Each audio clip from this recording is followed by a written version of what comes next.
Disabilities Issues and Updates on BCTV is supported by the Berks County Center for Independent Living, Abilities in Motion.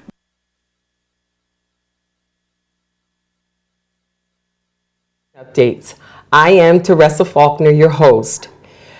It is so good to have you with us today, and we have a very, very special guest with us, Joanne Pappalardo. Did I say that correctly? That's correct, yes. And she is the owner and the person of Unique Joanne.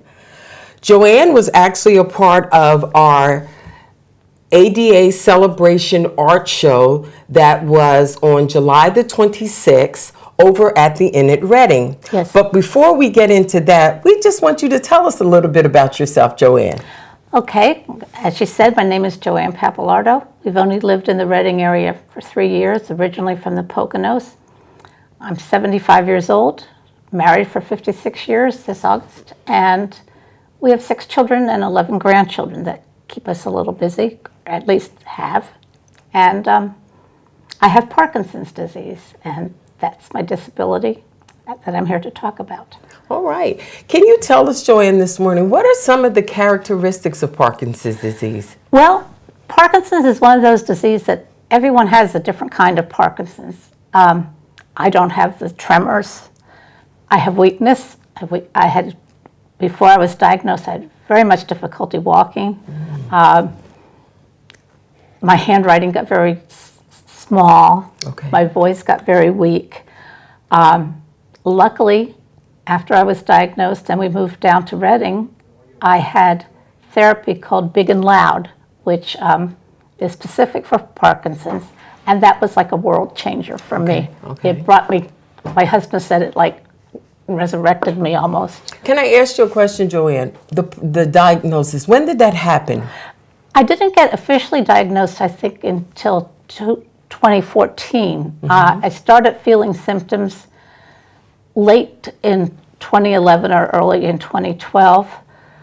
Started with feeling weakness, a different feeling in my left foot. I used to walk every day, and I started to notice that my left foot didn't seem to have the same connection to the ground as my right foot. Now, when you felt that, when you were walking, did you contact the doctor right away? No, it took me a while because I was still walking. I could still walk. Finally, I did mention it to the doctor, and they did like the normal resist and push, and it wasn't bad enough yet that they thought anything was seriously wrong with me. Okay.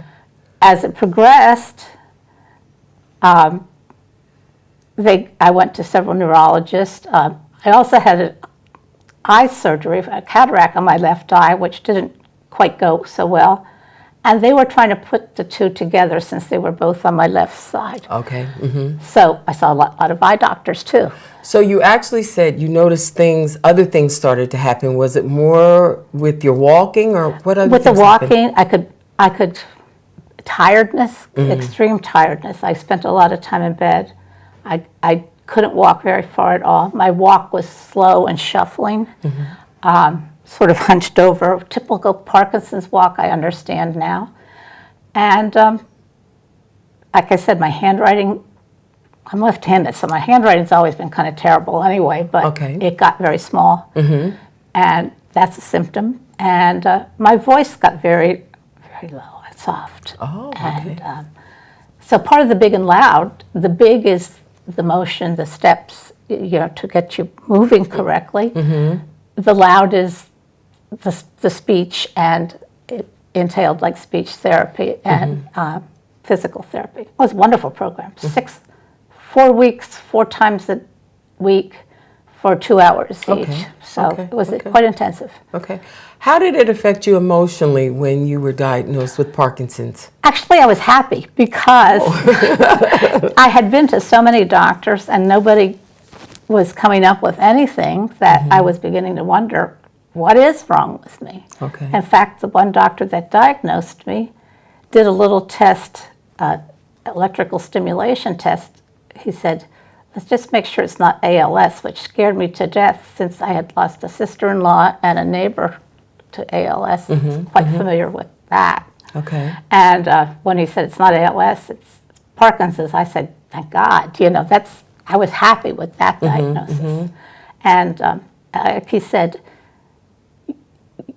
because I was older when I was diagnosed, you're not going to die from Parkinson's, you will die with Parkinson's. And I live with it. Okay. So Okay. I think my husband said that like I said, he felt like I was resurrected after the therapy. It brought me back. When I was doing some research, it said that Parkinson's disease can be staged as being mild, moderate, or severe.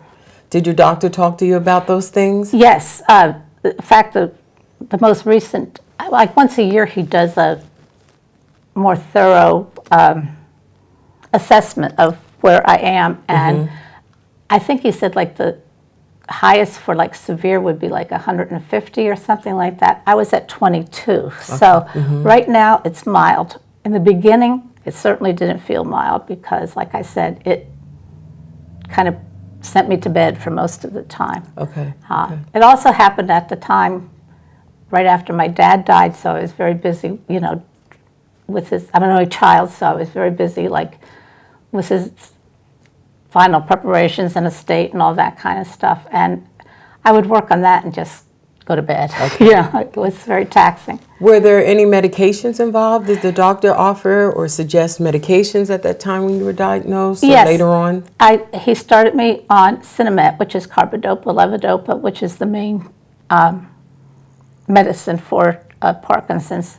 Since then, I've been added 2 other medications. One is Requip, which it's not carbidopa, levodopa, but it kind of prolongs it in your body. And then I've just been put on a new one, which I can't pronounce, and that I think has the same effect as keeping it, sort of mimicking it and keeping it in your body. So let me just ask you, of being diagnosed with Parkinson's, what's your daily routine look like? Well, it hasn't much changed, really, now that I feel better. I cannot walk.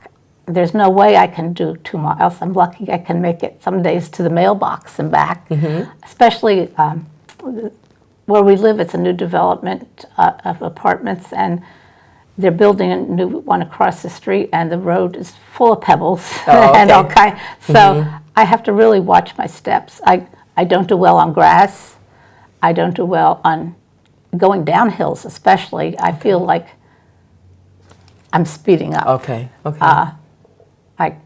My husband usually, in a situation where I'm walking in a difficult terrain or I have to, he takes my arm and helps me. Can I ask Joanne, do you use a cane or anything? No. Do you still go to therapy for? No, actually, I haven't had any physical therapy since then. I also have a back problem, which I had thought my Parkinson's was holding me back, and the doctor says, I think it's your back. So I have an appointment with a pain management specialist. Okay. That's not till October 10th, so. Okay. So in your home, you do your daily routine? Well, my husband does at least half of the cooking. Oh, okay, that's a good thing. Yeah. And he does the heavy, there is really no. Does your husband enjoy cooking?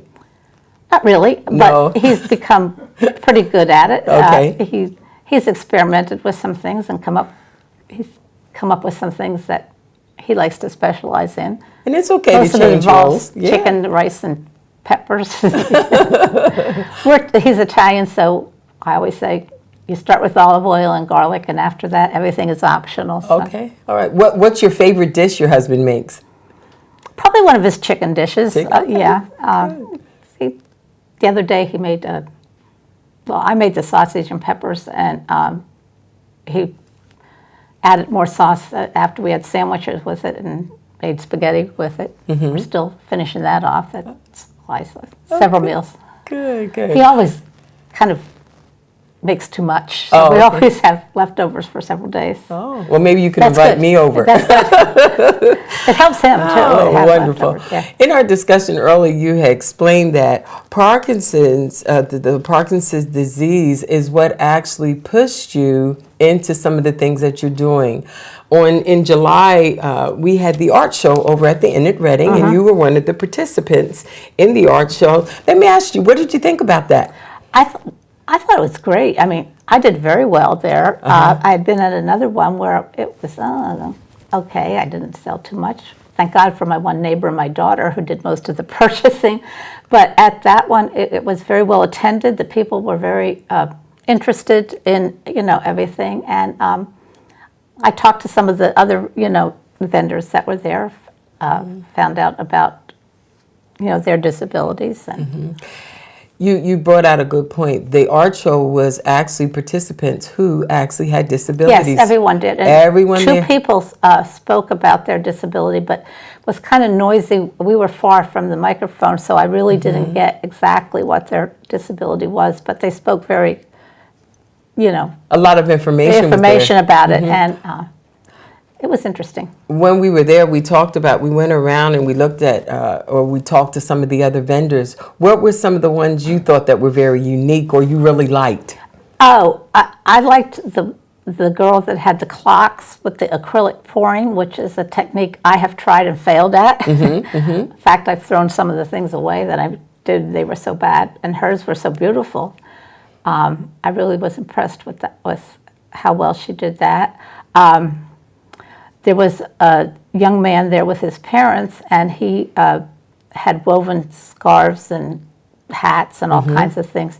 They actually have, I think they said alpacas that they have, and they do Yes. everything from the shearing to the carding and to Absolutely. everything. And he does the weaving. They were beautiful. Did you have a favorite vendor there besides yourself? Well, yeah, I think probably I was most impressed with the clocks, with the acrylic pouring. As I said, it's something I've tried and just cannot seem to master. And hers were very well done.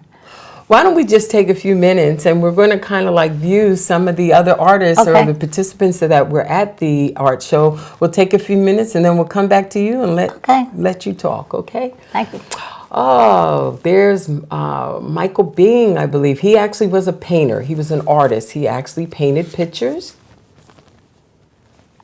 That's a group. It's a very large room. You can see that Yes, it was, and they had refreshments. Yes, which yes, was nice. Yes. So you can see variety, a lot of different things. We see that there was jewelry there. We had some. Did you look at the jewelry at all? I looked at the one that a young woman who had very ornate wooden beads and little wooden things that she painted and then decorated them, each one with all these little dots of color. And I thought, wow, that's so amazing. I mean, I would lack the patience really to do something like that. Right. I thought they were very pretty. Yeah, there was a variety. There were Yeah, a there was variety of artists. different artists that did. There's our own group. Our own group. That was our AIM. Our young group, AIM Rocks. We know that that's Yes. true. AIM does rock. Yes, I don't did they? ask about the rocks. I said, are these the kind that people leave around for people to find? Okay, great.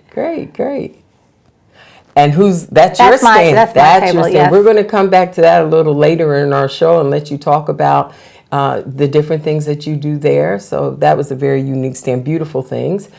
We have some more paintings and so forth that went forward and very nice things. I think, is that That's the one where she actually had the beading, the different with the dots? Yes. Yes. No, that's not the the other dot. dots. Okay, Right, okay. right. But that I don't one have my was glasses on, so I can't see. Not a problem. That was a unique little tiles. She had different tiles. yeah. That was I very remember that unique. one, yes. Yeah.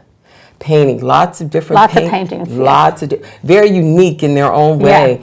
And if you actually talk to some of the artists, they would actually express to you how they come about doing their paintings. So they were very beautiful.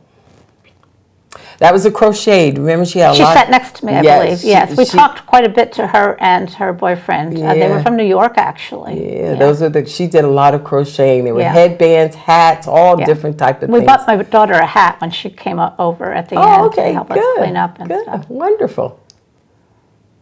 another view of the room and the large participation that we had. Many people were there. Did you meet people that day? Yes, a lot of Good. people, I mean, not just the other participants, but just the people that were coming through looking at the stuff. And a lot of people, you know, even if they didn't buy anything, they complimented me on my work. And, On your and work. were interested in, at the last minute, some people came up and said, I've been looking at that bottle, you know, I think I'm going to buy it. So I think this is a good place for us to segue into what you do and why you do it, and let our audience see what you're about.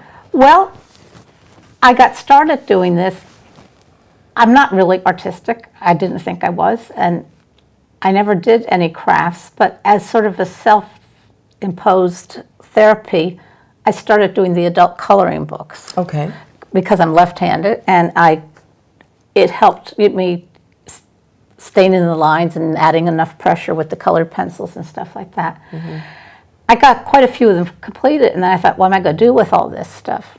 And that's when I started decoupaging bottles. That wine bottle, in fact, I started that. That was from this Easter wine that we had at my daughter's house at Okay. Easter. They gave me the bottle when I left, and that's the first one I did. Beautiful. And the vase is also some of the decoupage, some of the things that I cut out of my coloring books. But really, what's got me started, it was the ceramic tiles that I do with Sharpies and alcohol. You color them, and then you drip alcohol on it, and what you have on the tile is nothing like what comes out, because the alcohol blurs everything, and they're very colorful. And my husband was a teacher, and he was also in the ceramic tile business, so we had some extra white tiles in the garage, and So I you started just- with that. Okay. Yeah. You just decided to do it one day? Well, I just saw to- I saw it on Pinterest. Oh, okay. And I thought, Okay. I have tiles. I bought some Sharpies, and 91% alcohol you need, and I started doing those, and had those all over the house, really. And then I think then after that came the coloring book. Well, I was doing the coloring book simultaneously, but then starting cutting them out and What did- decoupaging them. Can I just, what did you enjoy about doing the coloring books? Was it, One thing that was nice about it, I got to pick the colors. okay, okay. And there were some that were a little bit difficult, that maybe I didn't start those in the beginning, but maybe went back to as I got a little more comfortable with it okay. and doing it. And then I got into the bottles with the napkins, which you can't really see it in this light, but I have bottle lights in them, cork lights. So you actually put lights in the bottles? Yes. Okay, okay. For instance, this one, I don't know if you can see it. Could I pick it up? Bring it in front of you. Okay. This bottle, I didn't even have to paint. My brother-in-law and sister-in-law gave me a bunch of wine bottles. This one was such a beautiful color. It's beautiful. And I have a cork light in that. You might be able to see that. Oh, okay. They're like Oh, so let's turn it, this kind of, you can see, oh, all the way very around, nice. yes. Yeah. And That's a nice accent piece. The Irish sayings on it are actual pictures that I took of things that we have framed in our home. Oh, okay. So Very nice. I just loved the color. I mean, there was nothing I could do to make this bottle more beautiful than the color that it was. So Joanne, what when you're doing this, how do you decide which bottles you're going to put lights in? Is it Well, it depends. Like, for instance, the ones that are decoupaged are painted, and then nothing would show through those. Okay. But the napkin ones, mostly I paint the bottle and then on the outside one coat. Okay. Just so that the napkins show up better. I use decoupage, Mod Podge to put the napkins on, and usually the lights show up very nicely on those. Now I'm looking at this one here in the front here. Tell me about the bottle right there. Yes. Okay, well, I like to search for unique bottles. I'm going to put this, Yeah. I like this in front of me. It's very pretty. I Thank like you. to search for unique things. I have several like this that I started. I called them A Little Town of Bethlehem. And then I found this bottle when I was out in Harrisburg at my daughter's. She took me to a Salvation Army, and I found several unique things out there, and that was one. So I decided to do a bigger O Little Town of Bethlehem. Okay. And it has the shepherds and the wise men, which I downloaded. And I actually see stars on and it. the stars, Mhm, yeah. Very nice. And I noticed there that you have a light switch. Can you hold that up for our audience, our Oh, yeah. viewers? Tell us about that. well, this is with a napkin again. Just kind of hold it. Yep. So okay. This is with napkins, and I have several different kinds of napkins. I went with this one because we have a lot of green in the living room. So Okay. I did, since we live in an apartment that you can't paint the walls, I thought, well, I'm going to do this. Very creative. I- Very nice. I didn't do the plug things because you can't see them, but these are so I have different ones in different places. So did you do them in every room, depending Pretty on much, to yeah. bring in the color? Yes, in the one bathroom, actually, I have, as you can see, there's one tile there that is Starry Night, which I love that, and I've done several things with Starry Night. And I found some wrapping paper online with Starry Night on it, and I covered one with, it was a bigger one, 3 switches, so I covered that with the Starry Night. That's in one of the bathrooms. Okay. And, but most of them are with different napkins that, You just pick. Oh, okay. this is one that I've used in the bedrooms. So depending on the surface or the And that one That's is the very one that I pretty. used in one of the bedrooms. Mostly this, and this one also I've used. So, Now, when doing your art, Joanne, what do you find to be the most difficult while you're doing it? Is there any difficulty in this? yes, a lot of it is when you have an oddly shaped thing that you want to decoupage. Sometimes it doesn't quite go as well as you would like because you have to try to get around the curves and Okay. things like that. Depending on the bottle. The and so bottle, forth. depending on the shape of the bottle. That one I painted myself, so I didn't have the problems with that. But like with this one I had to trim things down quite a bit and make Okay. little slits in them so that I could fold them around the bottle and stuff like that. Well, I actually saw your work at the art show, as I did many of the other participants, and it's beautiful work. I've seen the ones where actually had the light. The lights are just absolutely beautiful. But I want to ask you a question. If any of our viewers are interested in purchasing or seeing some of your items, how can they contact you? Well, my website, my email is jmpapp6@gmail.com. They can contact me there, or could I give my phone number? Yeah, if you have a contact number, yes. Okay, sure. my phone number is 570-856-0445.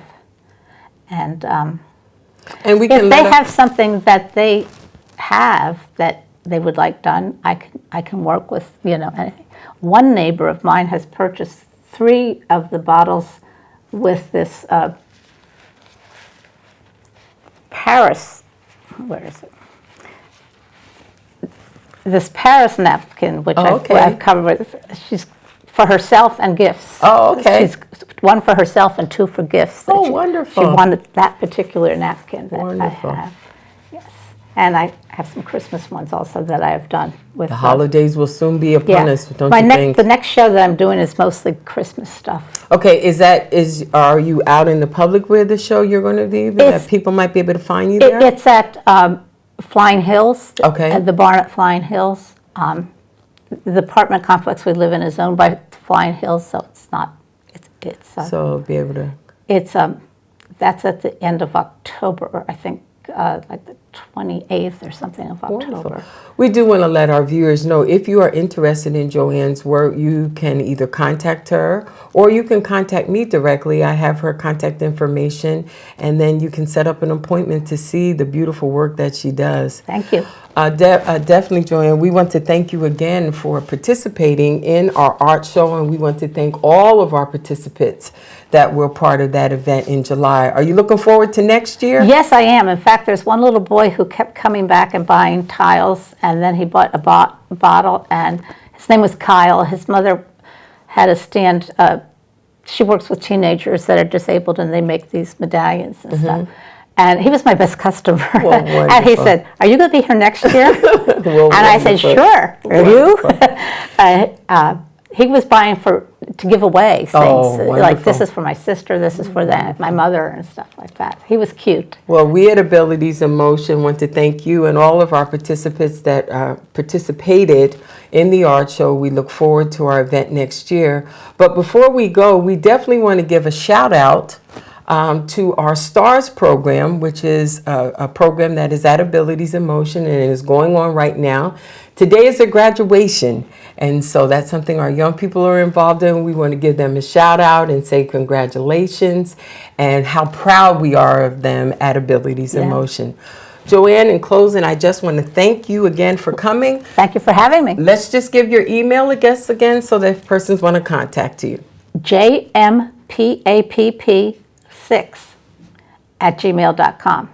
Thank you. And that phone number again, they can reach you? 570-856-0445. We only have cell phones, so that's my number. That's okay. And again, if you can't reach her, you can contact me. Thank you again for joining us. Thank you for your beautiful work. Well, thank And you for having me. for being my guest on our show today. I enjoyed it. Enjoy your day. Thank you. You too. Disabilities Issues and Updates on BCTV is supported by the Berks County Center for Independent Living, Abilities in Motion.